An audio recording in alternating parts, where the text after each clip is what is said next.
HK permanent makeup clinic ఈ మధ్య ఎక్కడ చూసినా కూడా ఈ పేరే వినిపిస్తుంది అనమాట. అసలు ఇంతకీ ఏంటి, ఎందుకు ఇంతగా సోషల్ మీడియాలో హల్చల్ చేస్తుంది? ఈ క్లినిక్ ఫేస్ చేసిన కాంట్రవర్సీస్ ఏంటి? ఎవరైతే యాక్టివిస్టులు కావచ్చు, అవేర్నెస్ తీసుకురావడానికి పోరాడే వాళ్ళు కావచ్చు, వాళ్ళే ఈ పూర్ణిమ మండవ అలాగే పవన్ రాటాక్స్ అనే ఒక ఛానల్ కూడా నడుపుతున్నారు అనమాట.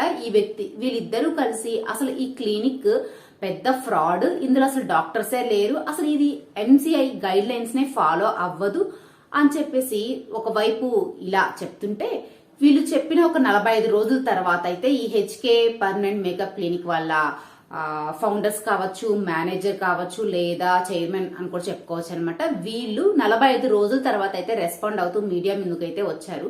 ఇంతకీ వాళ్ళు రైజ్ చేసిన అలిగేషన్స్ కావచ్చు, కాంట్రవర్సీ ఏంటి, దానికి సమాధానంగా ఈ HK permanent makeup clinic founders ఏం చెప్పారు, ఇదంతా కూడా 10 నిమిషాల్లో మీ ముందు పెట్టేస్తాను. మీరు చేయాల్సిందల్లా ఒక్కటే, స్కిప్ చేయకుండా చివరి వరకు అయితే చూసేయండి. అలాగే ఎవరైనా ఫస్ట్ టైం చూస్తున్నట్లయితే సబ్స్క్రైబ్ చేసుకుని పక్కన బెల్ ఐకాన్ అయితే క్లిక్ చేయండి. అంతేకాదు ఈ వీడియో ఎక్కువ మందికి చేరాలన్నా, మీకు గాని నచ్చితే తప్పకుండా లైక్ చేయడం అయితే మర్చిపోవద్దు. చాలా మంది యూట్యూబ్ రీల్స్ లోను గట్రా చూసే ఉంటారు. ఈ హెచ్కే పర్మనెంట్ మేకప్ క్లినిక్ ఎక్కువగా ప్రమోషన్స్ కి ఎవరు వస్తూ ఉంటారు? So called big boss celebrities కావచ్చు, సీరియల్స్ యాక్ట్ చేసే వాళ్ళు కావచ్చు, సినీ యాక్టర్స్ కూడా వస్తుంటారు. బట్ ఎప్పుడు కూడా కామన్ పబ్లిక్ లో ఉండే పర్సన్ వచ్చేసి ప్రమోషన్ చేసింది నేనైతే ఇంతవరకు చూడలేదు. అండ్ ఇంకో విషయం ఏంటంటే, ఇక్కడ ఏదో హెచ్కే పర్మనెంట్ వాళ్ళది తప్పు అని చెప్పడం నా ఉద్దేశం కూడా కాదు. ఏదైతే జరుగుతుందో సొసైటీలో దాని గురించి ఒక అవేర్నెస్ తీసుకురావడం కోసమే నేనైతే వీడియో చేస్తున్నాను అనమాట. కాబట్టి ఎవరు కూడా దీన్ని పర్సనల్ గా తీసుకోవాల్సిన అవసరం కూడా లేదు.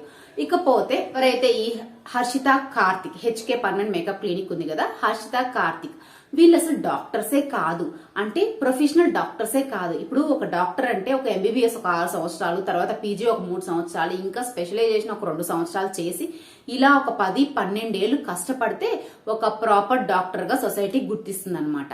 అలాంటిది వీళ్ళేంటంటే అసలు ఇవేమీ చదవలేదు. ఇంకా చెప్పాలంటే ఈవిడ ఎవరైతే హర్షిత అనే ఆవిడ ఉందో ఆమె ఒక ఎంబీఏ స్టూడెంట్ అనమాట. కాకపోతే ఈమె ఎందుకు చాలా రీల్స్ లో ఐఎమ్ డాక్టర్ హర్షిత అని చెప్తుంది, ఇంకా పబ్లిష్ చేసిన ఆర్టికల్స్ లో కూడా డాక్టర్ హర్షిత అనే రాసుంటది అనమాట.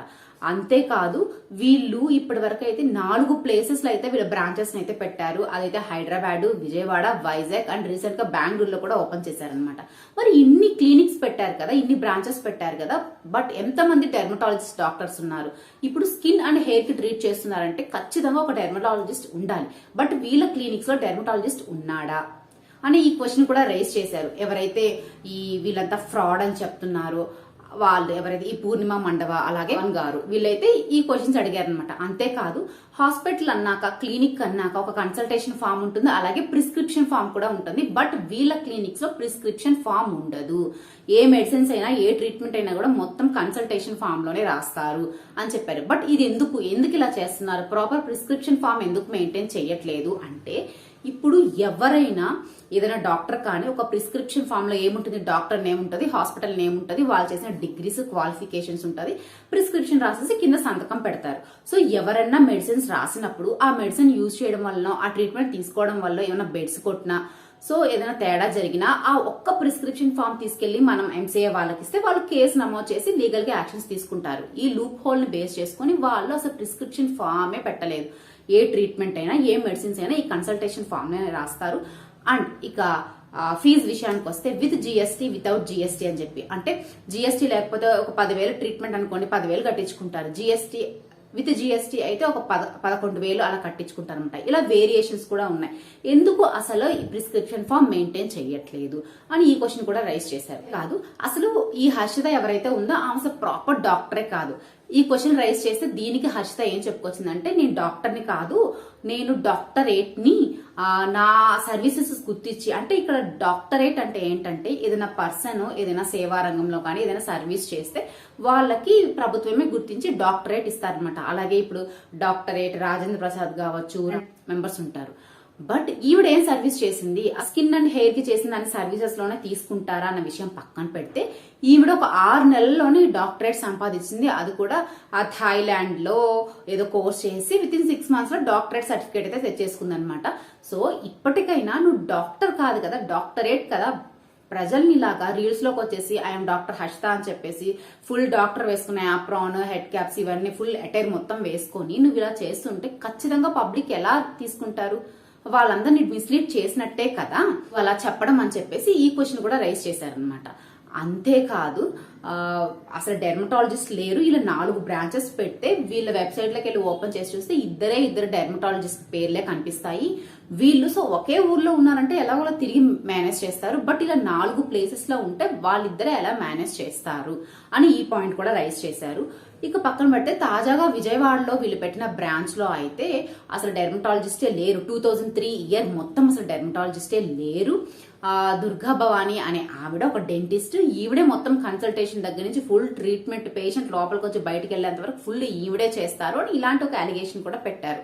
అయితే దీనికి వీళ్ళు ఏమని ఆన్సర్ చేశారు అంటే, మీ దగ్గర ఎవరైతే విక్టిమ్స్ ఉన్నారో అంటే ఎవరైతే ట్రీట్మెంట్ కోసం వచ్చి అసలు మంచిగా రెస్పాండ్ లేకుండా ట్రీట్మెంట్ సరిగా లేకుండా ఇలాంటి ఎవరైతే బాధితులు ఉన్నారో ఇలాంటి వాళ్ళు చాలా మంది మా కాంటాక్ట్ లో ఉన్నారు, చాలా మంది మెసేజ్లు చేస్తున్నారు, వీడియోలు చేస్తున్నారు, అవన్నీ మా దగ్గర ఉన్నాయి అని ఒకవైపు వీళ్ళు చెప్తున్నారనమాట. ఇలాంటి క్వశ్చన్స్ అన్ని రైజ్ చేస్తూ ముందు పెట్టారు.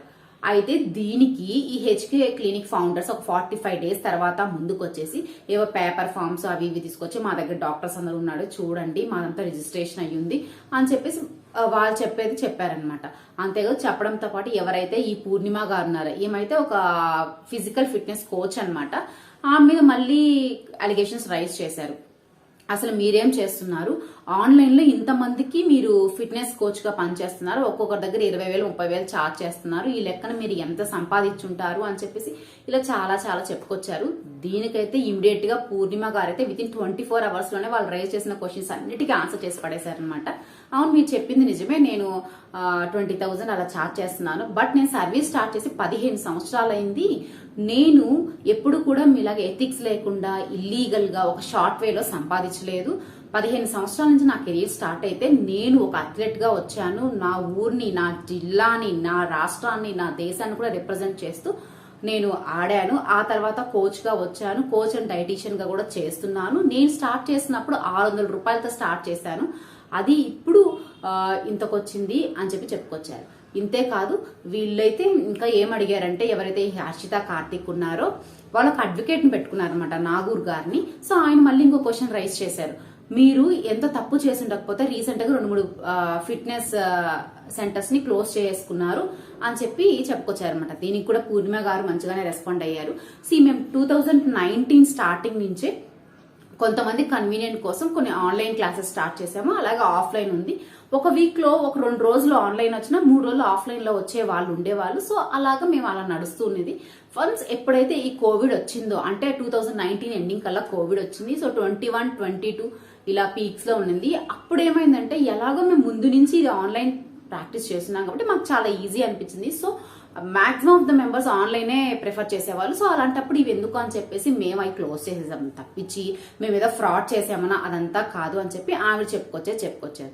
కార్తిక్ ఆర్టీవీకి కూడా ఒక ఇంటర్వ్యూ ఇచ్చారనమాట. ఆ ఇంటర్వ్యూలో అయితే డైరెక్ట్ గా ఆఫ్లైన్ లో మండవ ఎవరైతే ఈ పూర్ణిమ గారితో అయితే మాట్లాడడం జరిగింది.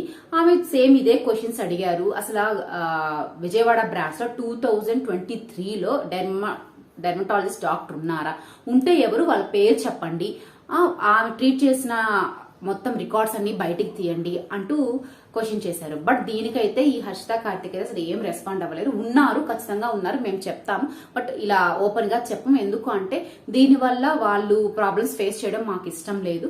సో ఖచ్చితంగా మా దగ్గర ఉన్నారు, మేము చెప్తాము అంటూ స్కిప్ చేసేసారే కానీ అస్సలు ఆన్సర్ అయితే చేయలేదు. సో కాబట్టి మీరు ఆ ఇంటర్వ్యూ అంతా కూడా యూట్యూబ్ లో ఉంది, చూడొచ్చు. హర్షిత కార్తిక్ ఏం చెప్పుకొస్తారంటే, మాకు ఉన్న క్లయింట్స్ అందరూ హ్యాపీ క్లయింట్సే, ఎవరో 1 or 2 వాళ్ళు డిస్సాటిస్ఫైడ్ పేషెంట్సే కానీ విక్టిమ్స్ కాదు అని చెప్పుకొస్తారు.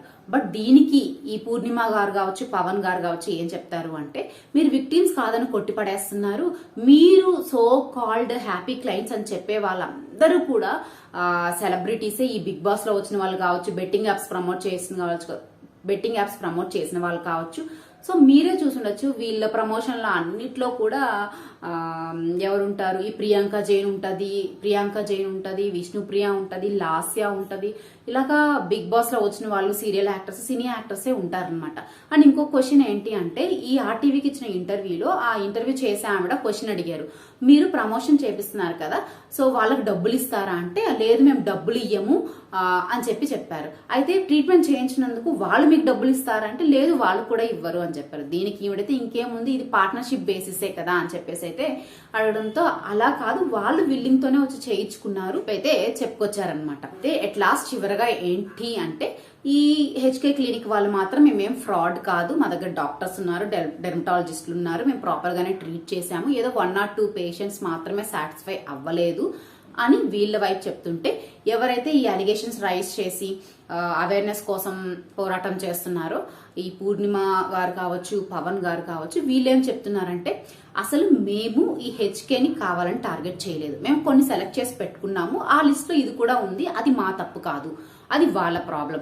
ఇకపోతే రెండో పాయింట్ వచ్చేసి, మేము వీళ్ళ డిస్ట్రాక్షన్ కోరుకోవట్లేదు, వీళ్ళు ఏదో నాశనం అయిపోయారు, వీళ్ళు ఏదో పెద్ద స్థాయిలో ఉన్నారు, వీళ్ళని టార్గెట్ చేయాలి, ఎక్కడికో తొక్కేయాలని చెప్పి మేము అనుకోవట్లేదు. జస్ట్ వీళ్ళు ఒక ఇల్లీగల్ గా, ఒక ఫ్రాడ్ గా, ఒక షార్ట్ కట్ వేల్లో అసలు ఫేక్ డాక్టర్స్ గా రన్ అవుతున్నారు కాబట్టి ఒక్కసారి క్రాస్ చెక్ చేసుకొని మళ్ళీ రీఫార్మ్ చేసుకుంటారనే ఉద్దేశంతోనే, అలాగే ప్రజల్లో అవేర్నెస్ తీసుకురావడం కోసమే మేము ఇదంతా చేస్తున్నాము అని చెప్పేసి క్లారిటీ కూడా ఇచ్చేసారు. ఇంకోటి ఏంటంటే, మేము స్టార్ట్ చేసాం, మేము కొన్ని క్వశ్చన్స్ అడగాలనుకున్నది అడిగేసి వదిలేసాం, కానీ దానికి వాళ్ళు సమాధానం చెప్పడానికి 45 రోజులు తీసుకున్నారు. వీళ్ళు మాట్లాడలేక మళ్ళీ ఒక అడ్వకేట్ ని కూడా పెట్టుకొని లీగల్ గా మాకే నోటీసులు పంపించారు. మేము రైజ్ చేయాల్సిన క్వశ్చన్స్ రైజ్ చేసి, మాకు ఇంకా వేరే పనులు ఉంటే మేము చూసుకుంటున్నాము, బట్ మళ్ళీ మాకు నోటీసులు పంపించి మళ్ళీ మా జోలికి వచ్చారు కాబట్టి మా దగ్గర ఇంకా చాలా ప్రూఫ్స్ ఉన్నాయి, వాళ్ళ విక్టిమ్స్ ఎవరైతే ఉన్నారో వాళ్ళందరూ కూడా ఉన్నారు, వాళ్ళు ఇప్పుడు బయటకు వచ్చి చెప్పకపోయినా డెఫినెట్ గా మేము కోర్టుకు వచ్చైనా చెప్తాము అని చెప్పేసి చెప్తున్నారు. సో మేము దీంతో ఇంత ఆగం, డెఫినెట్ గా కోర్టుకి వెళ్తాము, వాళ్ళు రియలైజ్ అయ్యి అపాలజైజ్ చేసి మళ్ళీ వాళ్ళ యొక్క కెరీర్ ని రీఫార్మ్ చేసుకుంటే ఇట్స్ ఓకే, వాళ్ళకి మంచిది, మాకు మంచిది. ఎందుకంటే ఎవ్వరూ ఇదైపోవాలని మేము కోరుకోము, చిన్నపిల్లలే ఎంతో కొంత కష్టపడే ఈ స్టేజ్కి వచ్చుంటారు, బట్ వాళ్ళు ఎంచుకున్న వే అయితే కరెక్ట్ కాదు, దాన్ని కరెక్ట్ చేసుకోవడం కోసమే మేము ఇదంతా చేస్తున్నాము అని చెప్పేసి అయితే రావడం జరిగింది. సో ఇంతకీ ఇది ఎంతవరకు వెళ్తుంది అన్న విషయం అయితే మనందరం వెయిట్ చేసి చూడాలి. సో వీడియో నచ్చితే లైక్ చేయండి, షేర్ చేయండి, అలాగే ఇలాంటి మరిన్ని వీడియోస్ కోసం మా మామ్స్ ముచ్చట్లు ఛానల్ సబ్స్క్రైబ్ చేసుకుని పక్కన బెల్ ఐకాన్ అయితే క్లిక్ చేసేయండి. లైక్ చేయడం మాత్రం మర్చిపోవద్దు. Thank you for